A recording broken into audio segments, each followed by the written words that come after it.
Bonjour à tous, j'espère que vous allez bien. On se retrouve sur la chaîne pour une nouvelle vidéo. Là, une vidéo un petit peu spéciale parce que je suis à Aix-en-Provence et je suis avec... Je sais pas si je suis dans le champ, je suis dans le champ là. Oui, Dans le champ. Ah, ok, je suis pas sûr. Du coup, je te l'avais Oui, dit. Parce que moi, je te regarde quand même. Il parle bien. ça Wow. commence bien.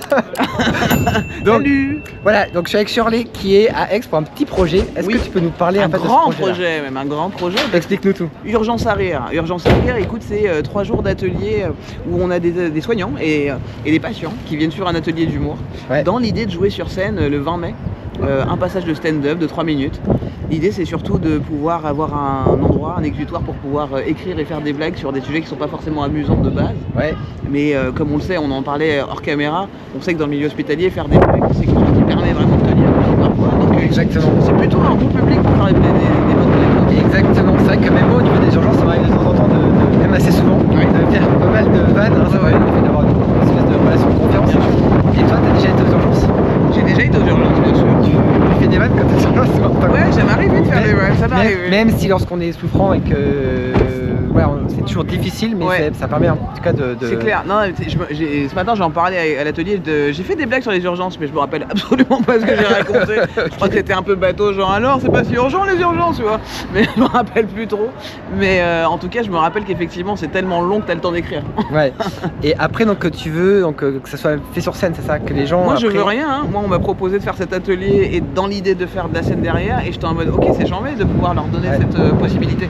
Et moi, j'adore faire des ateliers de manière générale, Ouais. avec différents publics. Et donc là, ça me paraissait grave intéressant de partager ça Ok. dans ce milieu-là que je connais pas du tout. En Tu fait. connais pas du tout? Et que je vais faire un peu comme toi demain. Je vais prendre ma Tu vas aller- caméra ouais. et je vais aller dans les urgences, essayer de comprendre un peu comment ça fonctionne. Ouais. Donc c'est ça aussi au niveau des urgences, c'est que des fois les gens arrivent en fait avec leurs problèmes et puis oui, c'est vrai que l'humour, même pour les soignants en fait, Bien sûr. ça nous permet nous aussi de nous protéger et notamment lorsqu'on vit des situations assez difficiles. Ouais, oui, et puis de prendre du recul. L'humour, ça permet de prendre du recul tout simplement et de changer de point de vue, changer d'axe sur la façon dont tu vis les choses en juste en regardant de côté. Tu vois, tu peux manger de banane ou pas? Intéressant. Vas-y. Pour les racistes. Non, juste pour vous tester. Voilà. Mettez vos commentaires, allez-y. Ça s'appelle Urgence à rire et franchement, c'est dommage que tu puisses pas parler avec Laetitia, qui est justement l'initiatrice du projet. Je sais pas si tu auras l'occasion, elle doit être dans le coin. Ouais. Parce qu'elle va t'expliquer un peu pourquoi elle a voulu mettre ça en place. Elle vient Ok. du milieu du spectacle vivant. Ok. Elle a eu à faire au milieu médical pour des raisons pas très drôles. Ouais. Ce qui fait qu'elle s'est dit, en fait, il y a un vrai truc à faire pour créer des connexions entre les soignants Ouais. et les encadrants. Ouais. Parce que des fois, effectivement, la blouse blanche crée une distance. Souvent. Et là, l'idée de tous les mêmes sans la blouse, et juste avec des blagues, comme tu disais, ça crée des connexions naturelles, humaines, simples. Et elle voudrait, et je pense que ce serait vraiment bien que ça soit dans d'autres hôpitaux. Ce Ouais. genre de principe. Ouais. Parce qu'on a des clowns pour les enfants dans les hôpitaux, etc. Mais c'est vrai que pour les autres, les grands enfants, on fait comment? Exactement. Et c'est vrai que souvent lorsqu'on va aux urgences, on n'a pas envie d'y aller en fait. Enfin, c'est pas quelque chose Non, ouais, c'est clair, ouais. qu'on prend rendez-vous, on y va parce que ça va vraiment pas. Donc, Tu prends rendez-vous aux urgences, toi? Non, Ah ouais. non. Ah, putain, t'as un numéro au fil. Hein. Mais c'est vrai que c'est toujours un peu délicat, je trouve, au niveau de l'humour, parce que des fois ça peut être mal perçu aussi, Ouais. de dire on se moque des gens, tu vois. C'est vrai, Il y a ça, le côté, c'est vraiment la finesse de on l'humour. est dans les soins, mais quand est-ce qu'on reste soignant et quand est-ce qu'on arrive à effriter un petit peu cette barrière pour augmenter le relationnel avec le patient en fait. Tout à fait. Mais ce qui est important dans une blague, c'est l'intention. Ok. Je pense que le public le sait. Enfin, la personne en face, elle le sent, le cœur à cœur. Ok. Et des fois, je dis des trucs hyper hardcore aux gens, Ouais. mais c'est marrant. Et c'est dit avec le cœur et avec amour. Ok. C'est pas pour descendre quelqu'un, pour l'humilier. Si ton intention, elle est bonne, même si c'est dur ce que tu dis, Ouais. ça reste d'abord drôle. Et ça t'est arrivé toi dans certains de tes spectacles où tu dis ouais j'ai été trop loin avec cette vanne ou Non. tu dis C'est eux qui vont passer loin le public. Suivez-moi, vous êtes arrêtés en chemin. Moi, je suis là-bas, venez. Non, je crois pas avoir eu ce Ouais. moment où je me suis dit je suis été trop loin. Souvent, Ok. je me dis l'inverse, j'ai pas été assez loin. ok. D'ailleurs, c'est petite masterclass pour les humoristes. Aller plus loin en général. Pousser les murs.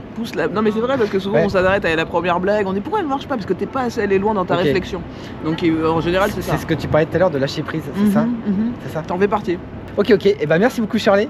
Mais Et je ben t'en je te prie. dérange pas plus parce que j'ai pris un petit peu de ton temps là. Non t'inquiète, c'est cool, c'est ok. C'est vrai qu'on a Aix, là on a dit quoi, 18h30, bientôt 19h, on a Ouais. fait une bonne après-midi d'écriture et tout. Ok. Mais tu connais, la vie continue quoi. Ouais. Il faut qu'on... Mais c'est un super projet et ben je pense Ouais, qu'on ça va être trop cool. on va aller en parler un petit peu en effet. Tu devrais. Allez, je pars. Allez, hop, au revoir. Là on se retrouve dans le déchocage directement. Je suis avec Arthur Salut. qui est PH contractuel, c'est ça? C'est ça. Est-ce que tu peux nous parler un petit peu des urgences de Aix? Et les urgences d'Aix, c'est pas un CHU, c'est une grande ville, on a pas mal de patients qui passent, mais on n'est pas non plus dans un CHU. On a un beau plateau technique sur l'hôpital, on a de la réa, de la cardio, de la neuro. Vous avez combien de passages par jour à peu près?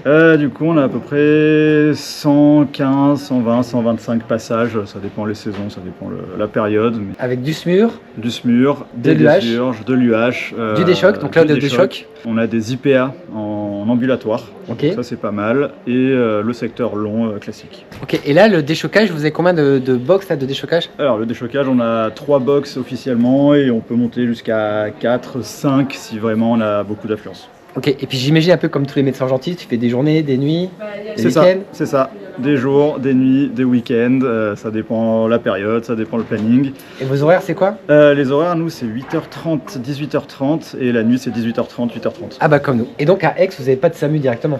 Alors non, le SAMU il est à Marseille, ouais. C'est le SAMU 13 qui régule et on a notre SMUR du coup qui est une VLM rouge qui est à la caserne qui est juste à côté de l'hôpital. Ok, donc c'est-à-dire, tu peux nous expliquer un petit peu le concept? Donc en gros, le médecin du SMUR reste aux urgences, donc il est MAO, donc il est médecin d'accueil aux urgences, il aide un petit peu, il dépatouille à l'accueil et dès qu'il y a une intervention, la VLM avec le conducteur pompier va nous récupérer à l'accueil des urgences. Et c'est parti. Ok, et le secteur, vous allez jusqu'où? Vous allez loin? Le secteur est assez grand, ouais, on a un gros secteur, il y a Pertuis qui est au-dessus, donc on monte quand même assez haut, et il y a Marseille qui prend jusqu'à Septem, mais entre les deux on est là. Et sur le côté latéral, on va assez loin, on va jusqu'à Tretz aussi sur la droite, on est assez large. Ouais. Et il y a une petite unité que j'ai vue dans le service que j'avais jamais vue avant, moi, c'est le CAP, c'est ça? Le CAP 48. Ouais, CAP 48, c'est quoi ça le CAP 48? Le CAP 48, c'est une petite partie en plus des urgences avec des psychiatres, des infirmiers psy qui nous aident et qui vont venir voir des patients qui ont besoin d'une prise en charge urgente psychiatrique. Ok, c'est une unité psychiatrique avec des lits d'hospitalisation. C'est pas de l'hospitalisation, c'est un peu de l'ambulatoire, c'est un peu comme un UHCD. Les patients en général restent 24, 48, 72 heures maximum. Cap 48 heures. Ah ok, Cap 48 c'est pour 48 heures. Il y en a c'est du Cap 72, nous c'est 48. Cap 72, Cap 220. C'est ça. C'est des urgences psychiatriques plutôt calmes qui peuvent être gérées en ambulatoire quand il y a besoin de stabiliser pendant 24-48 heures. Que le patient n'est pas trop agité, pas trop agressif. Et justement, en cas de patient agressif, vous avez un box d'isolement? Parce que j'ai pas vu dans les urgences. Box d'isolement, on a l'ISO 122, c'est un box d'isolement, on peut mettre les patients... 122, pourquoi? Eh ben j'en sais 122 heures. Je pense que c'est juste le numéro du box. Ah ok, d'accord. Non, il reste moins d'une journée en général. Oui, bien sûr. Mais du coup, s'ils sont agités, les patients passent par ce box, ils sont évalués par les médecins du CAP 48. Et plus ou moins, selon la prise en charge, ils peuvent aller directement à l'hôpital psy qui est à Aix aussi. Ok, et vous avez un hélismur, c'est ça? Vous avez une DZ, c'est ça? On a une DZ, on a un hélico qui peut venir directement sur l'hôpital. Il n'est pas pour notre SMUR à nous, mais la régule du 13 peut l'utiliser s'il y a un patient à faire venir du 04, du 84, du 13. Vu qu'on a un plateau technique avec de la choro, une réa, donc souvent on a des petits hélicos qui passent par là et qui nous déposent des patients, qui en récupèrent. Ok, et merci beaucoup Arthur. Merci. Et pour terminer la vidéo, je suis avec Laetitia qui est la fondatrice de Urgence Arrière. Laetitia, est-ce que tu peux nous parler un petit peu de Urgence Arrière? Bien sûr. Urgence Arrière, en fait, c'est un programme qui utilise l'art de l'humour et du stand-up en milieu hospitalier pour apporter du soin, du lien et de la résilience entre les patients, les soignants et les aidants.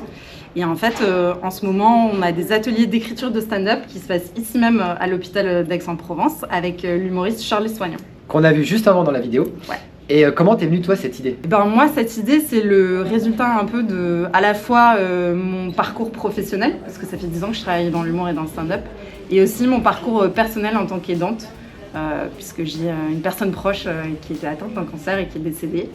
Et je me suis rendu compte à quel point c'était nécessaire que dans les parcours de soins, on ait aussi des espaces où on peut aborder nos émotions, où on peut se mettre en lien avec des soignants autrement que dans les soins techniques. Et là, c'est la première édition, c'est ça? C'est la première édition. On est donc avec l'hôpital d'Aix-Pertuis, les hospitalités Saint-Thomas de Villeneuve, et on souhaite se développer dans le département des Bouches-du-Rhône. Et donc l'année prochaine, normalement, si on obtient le soutien des institutions qui nous accompagnent, qui sont l'ARS, la DRAC et la région, on aurait 5 hôpitaux qui rejoindraient le programme avec du coup une grande soirée qui rassemble en fait tout le monde. Ok, tous les trop bien. participants. Ok, Voilà. merci beaucoup Laetitia. Merci à toi. Et j'espère sincèrement que cette vidéo vous a plu. Comme d'habitude, si vous avez des questions, n'hésitez pas à les poser en dessous en commentaire. Pensez aussi à mettre le petit pouce pour me soutenir. Encore merci Laetitia. Merci à toi. Et à plus, salut.